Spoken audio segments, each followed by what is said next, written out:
You fool! Warren is dead.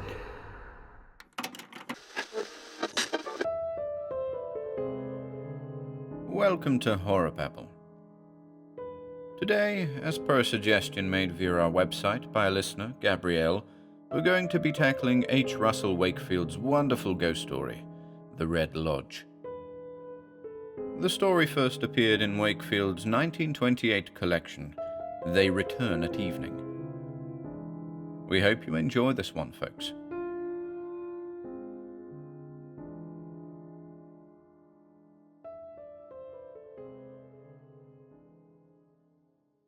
The Red Lodge by H. Russell Wakefield. I am writing this from an imperative sense of duty, for I consider the Red Lodge as a foul death trap and utterly unfit to be a human habitation. It has its own proper denizens, and because I know its owner to be an unspeakable blackguard, to allow it so to be used for his financial advantage. He knows the perils of the place perfectly well. I wrote him of our experiences, and he didn't even acknowledge the letter. And 2 days ago I saw the ghastly pest house advertised in Country Life. So anyone who rents the Red Lodge in the future will receive a copy of this document, as well as some uncomfortable words from Sir William, and that scoundrel Wilkes can take what action he pleases. I certainly didn't carry any prejudice against the place down to it with me. I'd been too busy to look over it myself, but my wife reported extremely favorably. I take her word for most things, and I could tell by the photographs that it was a magnificent specimen of the medium-sized Queen Anne house, just the ideal thing for me. Mary said the garden was perfect, and there was the river for Tim at the bottom of it. I had been longing for a holiday, and was in the highest spirits as I travelled down. I was not in the highest spirits for long. My first vague, faint uncertainty came to me so soon as I had crossed the threshold. I am a painter by profession, and therefore sharply responsive to colour tone. Well, it was a brilliantly fine day, and the hall of the Red Lodge was fully lighted, yet it seemed a shade off the quay, as it were, as though I were regarding it through a pair of slightly darkened glasses. Only a painter would have noticed it, I fancy. When Mary came out to greet me, she was not looking as well as I had hoped, or as well as a week in the country should have made her look. "Everything all right?" I asked. "Oh, yes," she replied, but I thought she found it difficult to say so, and then my eye detected a curious little spot of green on the maroon rug in front of the fireplace. I picked it up. It seemed like a patch of river slime. "I suppose Tim brings those in," said Mary. "I've found several. Of course, he swears he doesn't." And then for a moment we were silent, and a very unusual sense of constraint seemed to set a barrier between us. I went out into the garden to smoke a cigarette before lunch, and sat myself down under a very fine mulberry tree. I wondered if, after all, I had been wise to have left it all to Mary. There was nothing wrong with the house, of course, but I am a bit psychic, and I always know the mood or character of a house. One welcomes you with the tail-writhing enthusiasm of a really nice dog, makes you at home and at your ease at once. Others are sullen, watchful, hostile, with things to hide. They make you feel that you have obtruded yourself into some curious affairs which are none of your business. I had never encountered so hostile, aloof, and secretive a living place as the Red Lodge seemed when I first entered it. Well, it couldn't be helped, though it was disappointing. And there was Tim coming back from his walk, and the luncheon gong. My son seemed a little subdued and thoughtful, though he looked pretty well. And soon we were all chattering away with those quick changes of key which occur when the respective ages of the conversationalists are 40, 33, and 6 1/2, and after half a bottle of Merceau and a glass of port, I began to think I had been a morbid ass.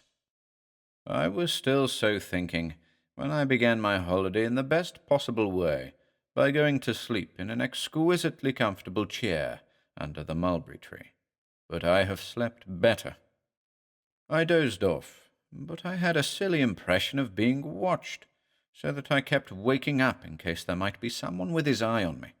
I was lying back and could just see a window on the second floor framed by a gap in the leaves, and on one occasion, when I woke rather sharply from one of these dozes, I thought I saw for a moment a face peering down at me, and this face seemed curiously flattened against the pane. Just a carryover from a dream, I concluded. However, I didn't feel like sleeping any more, and began to explore the garden. It was completely walled in, I found, except at the far end, where there was a door leading through to a path which, running parallel to the right-hand wall, led to the river a few yards away. I noticed on this door several of those patches of green slime for which Tim was supposedly responsible. It was a dark little corner, cut off from the rest of the garden by 2 rowan trees. A cool, silent little place, I thought it. And then it was time for Tim's cricket lesson, which was interrupted by the arrival of some infernal callers. But they were pleasant people, as a matter of fact, the local nuts, I gathered, who own the manor house, Sir William Prowse and his lady and his daughter. I went for a walk with him after tea. "Who had this house before us?" I asked. "People called Hawker," he replied. "That was 2 years ago." "I wonder the owner doesn't live in it," I said. "It isn't an expensive place to keep up." Sir William paused, as if considering his reply. "I think he dislikes being so near the river. I'm not sorry, for I detest the fellow. By the way, how long have you taken it for?" "For 3 months," I replied. "Till the end of October." "Well, if I can do anything for you, I shall be delighted. If you're in any trouble, come straight to me." He slightly emphasized the last sentence. I rather wondered what sort of trouble Sir William envisaged for me. Probably he shared the general opinion that artists were quite mad at times, and that when I had one of my lapses I should destroy the piece in some manner. However, I was duly grateful. I was sorry to find Tim didn't seem to like the river. He appeared nervous of it, and I determined to help him to overcome this, for the fewer terrors one carries through life with one, the better, and they can often be laid by delicate treatment in childhood. Curiously enough, the year before at Frinton he seemed to have no fear of the sea. The rest of the day passed uneventfully. At least I think I can say so. After dinner, I strolled down to the end of the garden, meaning to go through the door and have a look at the river. Just as I got my hand on the latch, there came a very sharp, furtive whistle. I turned round quickly, but, seeing no one, concluded it had come from someone in the lane outside. However, I didn't investigate further, but went back to the house. I woke up the next morning feeling a shade depressed. My dressing room smelled stale and bitter, and I flung its windows open. As I did so, I felt my right foot slip on something. It was one of those small, slimy green patches. Now, Tim would never come into my dressing room. An annoying little puzzle. How on earth had that patch? The question kept forcing its way into my mind as I dressed. How could a patch of green slime dropped from something? From what? I am very fond of my wife. She slaved for me when I was poor and always has kept me happy, comfortable, and faithful, and she gave me my small son, Timothy. I must stand between her and patches of green slime. What in hell's name was I talking about? And it was a flamingly fine day.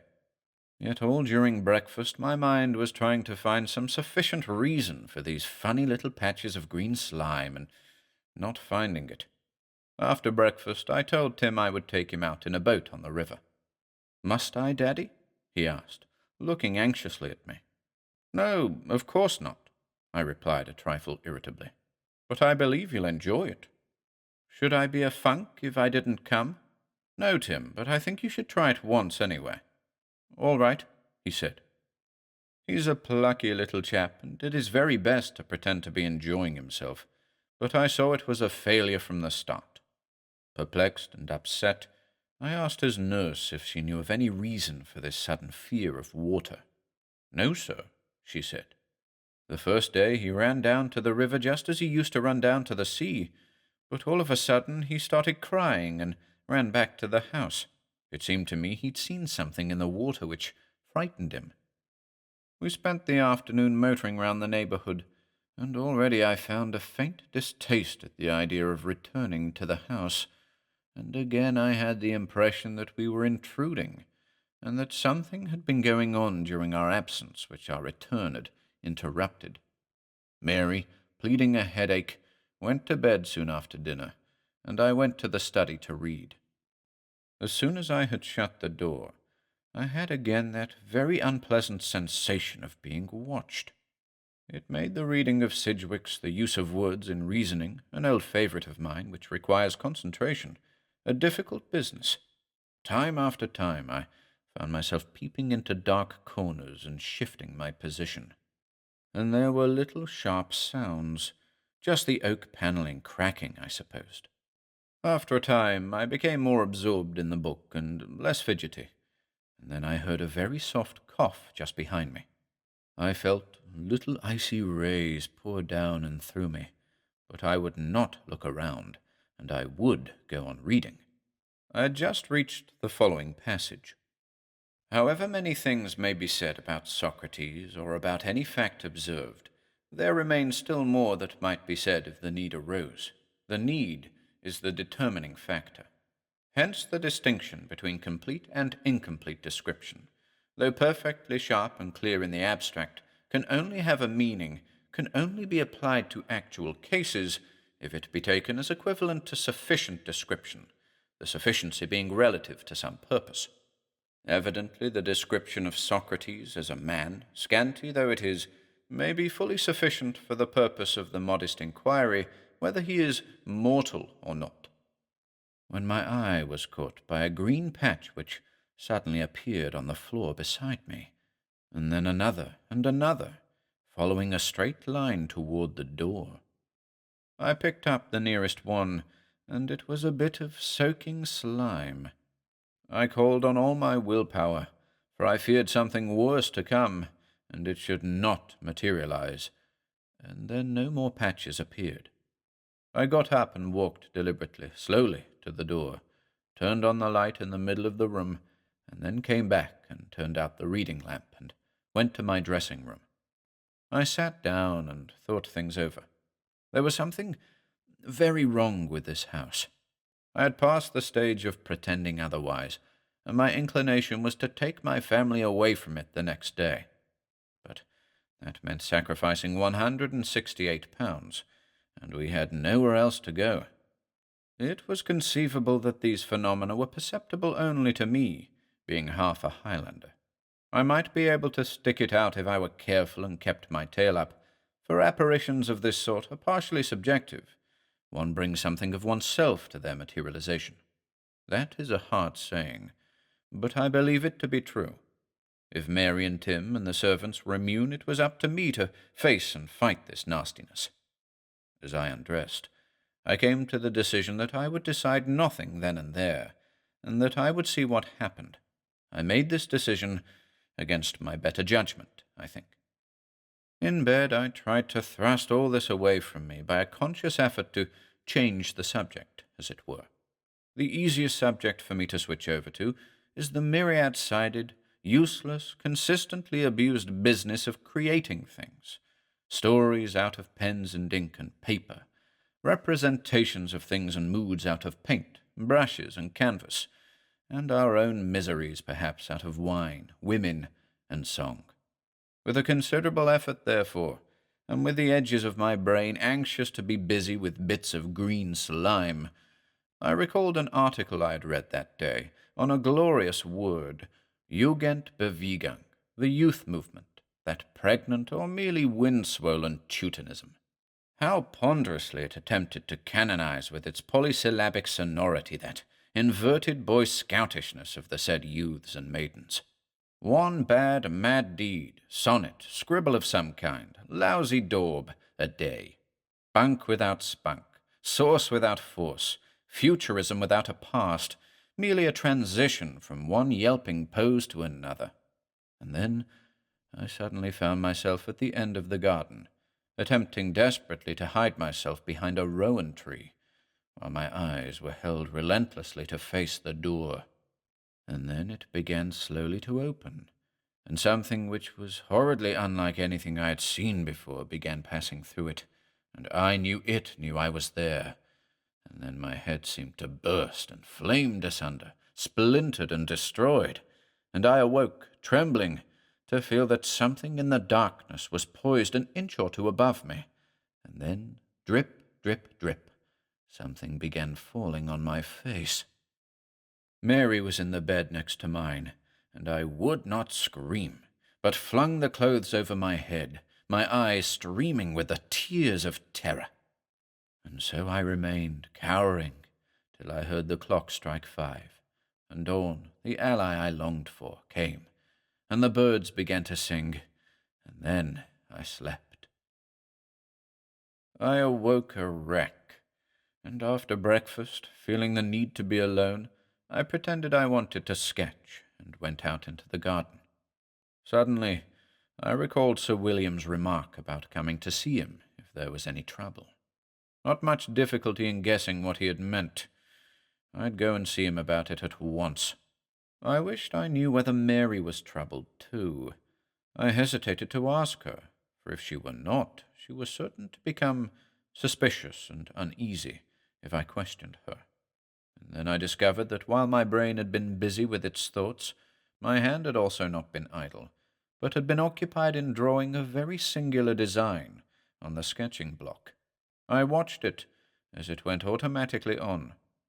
Was it a design or a figure of some sort? When had I seen something like it before? My God, in my dream last night. I tore it to pieces and got up in agitation, and made my way to the manor house along a path through tall, bowing, stippled grasses hissing lightly in the breeze. My inclination was to run to the station and take the next train to anywhere. Pure, undiluted panic, an insufficiently analyzed word, that which causes men to trample on women and children when death is making his choice.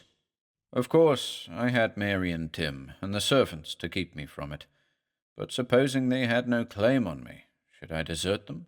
No, I should not. Why? Such things aren't done by respectable inhabitants of Great Britain, a people despised and respected by all other tribes.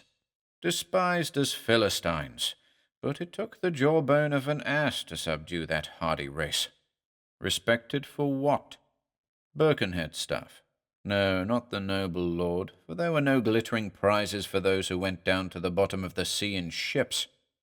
My mind deliberately restricting itself to such highly debatable jingoism, I reached the manor house, to be told that Sir William was up in London for the day, but would return that evening. Would he ring me up on his return? Yes, sir. And then, with lagging steps, back to the Red Lodge. I took Mary for a drive in the car after lunch. Anything to get out of the beastly place. Tim didn't come, as he preferred to play in the garden. In the light of what happened, I suppose I shall be criticized for leaving him alone with the nurse, but at that time I held the theory that these appearances were in no way malignant, and that it was more than possible that even if Tim did see anything, he wouldn't be frightened, not realizing it was out of the ordinary in any way. After all, nothing that I had seen or heard, at any rate during the daytime, would strike him as unusual. Mary was very silent, and I was beginning to feel sure, from a certain depression and oppression in her manner and appearance, that my trouble was hers. It was on the tip of my tongue to say something, but I resolved to wait until I had heard what Sir William had to say.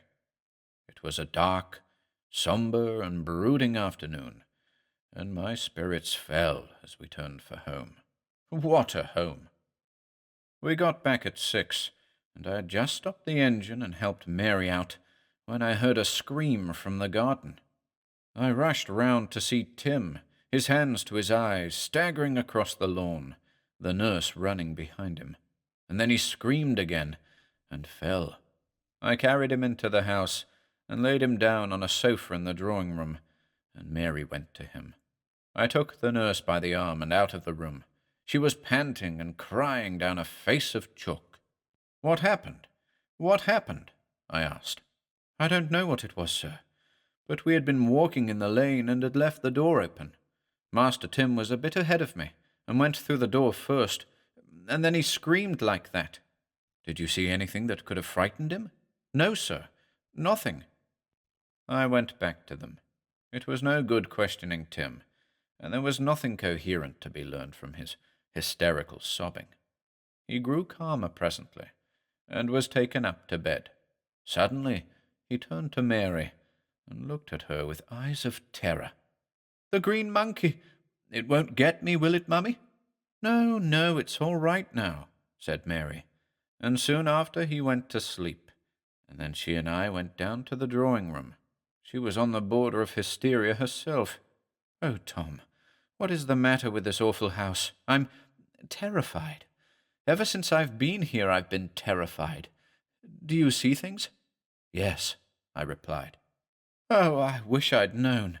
I didn't want to worry you if you hadn't. Let me tell you what it's been like. On the day we arrived, I saw a man pass ahead of me into my bedroom. Of course, I only thought I had. And then I've heard beastly whisperings, and every time I pass that turn in the corridor, I know there's someone just round the corner. And then the day before you arrived, I woke suddenly, and something seemed to force me to go to the window. And I crawled there on hands and knees and peeped through the blind. It was just light enough to see. And suddenly I saw someone running down the lawn, his or her hands outstretched, and there was something ghastly just beside him, and they disappeared behind the trees at the end. I'm terrified every minute." "What about the servants?" "Nurse hasn't seen anything, but the others have, I'm certain. And then there are those slimy patches. I think they're the vilest of all. I don't think Tim has been troubled till now, but I'm sure he's been puzzled and uncertain several times." "Well," I said, "it's pretty obvious we must clear out. I'm seeing Sir William about it tomorrow, I hope, and I'm certain enough of what he'll advise. Meanwhile, we must think over where to go. It is a nasty jar, though. I don't mean merely the money, though that's bad enough, but the fuss, just when I hoped we were going to be so happy and settled. However, it's got to be done. We should be mad after a week of this filth-drenched hole." Just then, the telephone bell rang. It was a message to say Sir William would be pleased to see me at 10:30 tomorrow. With the dusk came that sense of being watched, waited for, followed about, plotted against, an atmosphere of quiet, hunting malignancy. A thick mist came up from the river, and as I was changing for dinner, I noticed the lights from the window seemed to project a series of swiftly changing pictures on its grey, crawling screen. The one opposite my window, for example, was unpleasantly suggestive of 3 figures staring in and seeming to grow nearer and larger. The effect must have been slightly hypnotic, for suddenly I started back, for it was as if they were about to close on me. I pulled down the blind and hurried downstairs. During dinner, we decided that unless Sir William had something very reassuring to say, we would go back to London 2 days later and stay at a hotel till we could find somewhere to spend the next 6 weeks.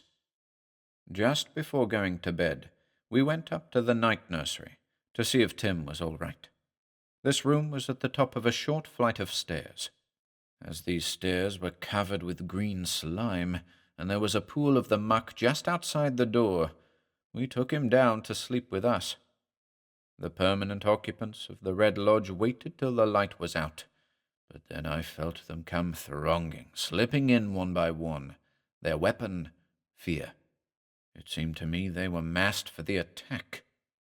A yard away, my wife was lying with my son in her arms, so I must fight. I lay back, gripped the sides of the bed, and strove with all my might to hold my assailants back. As the hours went by, I felt myself beginning to get the upper hand, and a sense of exultation came to me. But an hour before dawn, they made their greatest effort. I knew that they were willing me to creep on my hands and knees to the window and peep through the blind, and that if I did so, we were doomed. As I set my teeth and tightened my grip till I felt racked with agony, the sweat poured from me.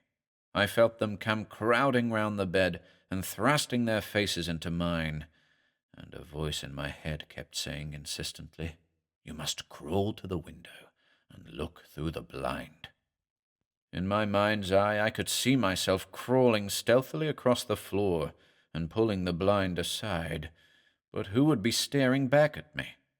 Just when I felt my resistance breaking, I heard a sweet, sleepy twitter from a tree outside, and saw the blind touched by a faint suggestion of light, and at once those with whom I had been struggling left me and went their way, and, utterly exhausted, I slept. In the morning I found, somewhat ironically, that Mary had slept better than on any night since she came down. 10:30 found me entering the manor house, a delightful, nondescript old place, which started wagging its tail as soon as I entered it. Sir William was awaiting me in the library. "I expected this would happen," he said gravely. "And now tell me." I gave him a short outline of our experiences. "Yes," he said, "it's always much the same story.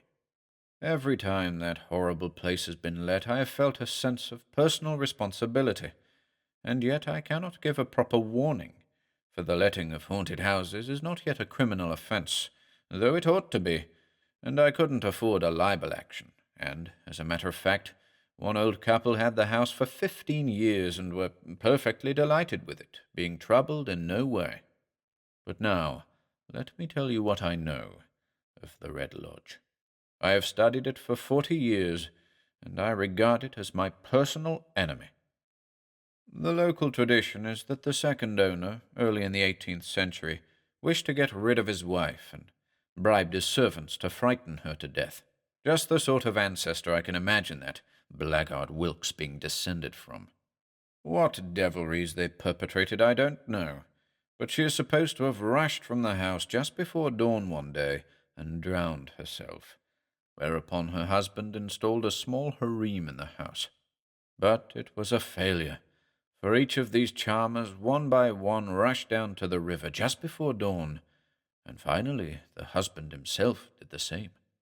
Of the period between then and 40 years ago I have no record, but the local tradition has it that it was the scene of tragedy after tragedy, and then was shut up for a long time. When I first began to study it, it was occupied by 2 bachelor brothers. One shot himself in the room which I imagine you use as your bedroom, and the other drowned himself in the usual way. I may tell you that the worst room in the house, the one the unfortunate lady is supposed to have occupied, is locked up. You know, the one on the 2nd floor. I imagine Wilkes mentioned it to you. "Yes, he did," I replied. "Said he kept important papers there." "Yes. Well, he was forced in self-defense to do so 10 years ago, and since then the death rate has been lower. But in those 40 years, 20 people have taken their lives in the house or in the river, and 6 children have been drowned accidentally. The last case was Lord Passover's butler in 1924. He was seen to run down to the river and leap in. He was pulled out, but had died of shock. The people who took the house 2 years ago left in a week and threatened to bring an action against Wilkes, but they were warned they had no legal case, and I strongly advise you, more than that, implore you, to follow their example, though I can imagine the financial loss and great inconvenience, for that house is a death trap." "I will," I replied. "I forgot to mention one thing. When my little boy was so badly frightened, he said something about a green monkey." "He did," said Sir William sharply. "Well, then, it is absolutely imperative that you should leave at once. You remember I mentioned the death of certain children? Well, in each case they had been found drowned in the reeds just at the end of that lane, and the people about here have a firm belief that the green thing, or the green death, it is sometimes referred to as the first and sometimes as the other, is connected with danger to children." "Have you ever seen anything yourself?" I asked.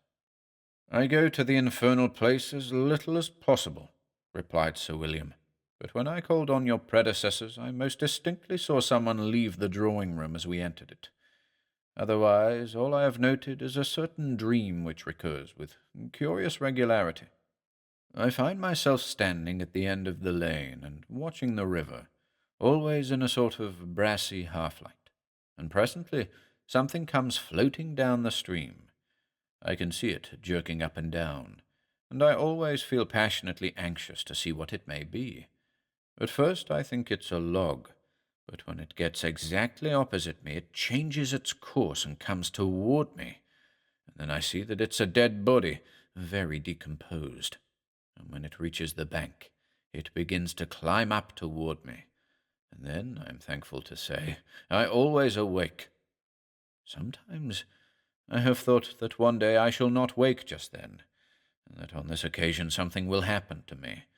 But that is probably merely the silly fancy of an old gentleman who has concerned himself with these singular events rather more than is good for his nerves." "That is obviously the explanation," I said, "and I am extremely grateful to you. We will leave tomorrow. But don't you think we should attempt to devise some means by which other people may be spared this sort of thing, and this brute Wilkes be prevented from letting the house again?" "I certainly do, and we will discuss it further on some other occasion. And now go and pack." "A very great and charming gentleman, Sir William," I reflected as I walked back to the Red Lodge.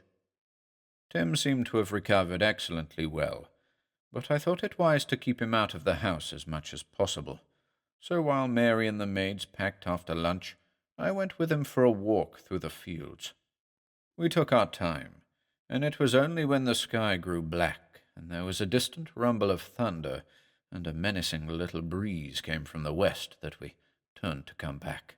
We had to hurry, and as we reached the meadow next to the house, there came a ripping flash and the storm broke.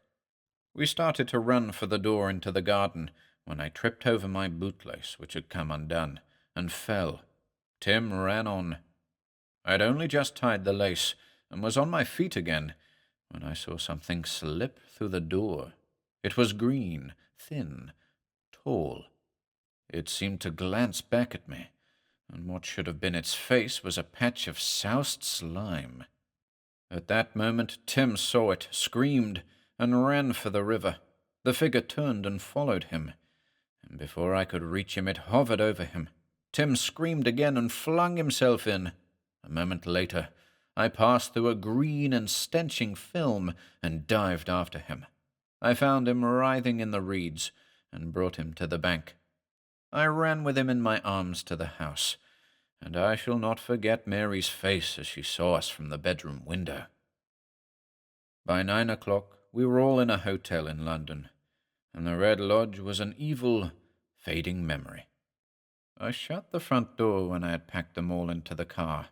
As I took hold of the knob, I felt a quick and powerful pressure from the other side, and it shut with a crash.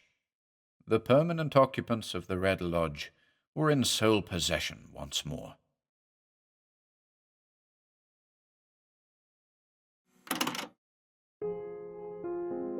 If you enjoyed listening today, be sure to subscribe to the channel by hitting the red subscribe button below. After doing so, click the bell icon next to the subscribe button to receive new content notifications. If you'd like to support our work and receive exclusive perks, consider becoming a channel member by clicking the join button below.